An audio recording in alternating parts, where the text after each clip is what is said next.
2 ditë më parë, ende pa u shpëndar mbledhja e Koelës,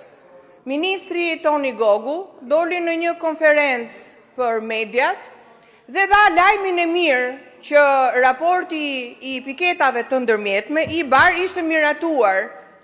dhe i kishte kaluar këshillit të ambasadorëve, madje dhe shpjegoi se çfarë ishte ky këshill. Me thënë, si mundet pa ju dridhur qerpiku, me çfarë pa ftyrësie, ose pa aftësie, ose pa dijenie, ose, mundet një ministër të japi një lajm që s'është i vërtet. Pra të mashtroj publikun.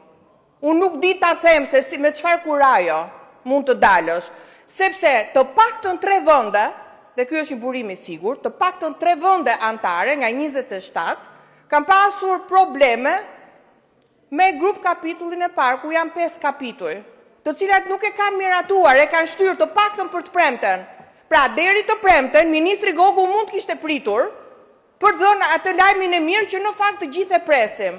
Ndaj, Ministri Gogu, që shpëndan lajme krejt të pavërteta, për t'i dhënë Edi Ramës një merit që nuk e meriton, pavarësisht se ne si opozit miratuam edhe rezolutën për të shprehur vullnetin ton, si mundet që të mashtroj publikun, të dalit kërkoj falje, dhe thoj që ka qenë lajm i gënjeshtër ai që ai dha gazetarëve, të presi ditën e premte, dhe ditën e premte me shpresë të madhe do miratohet për ta kaluar pasaj tek Këshilli i Ambasadorëve. Pra i kërkoj ministrit të dalit, i kërkoj ndjes publike.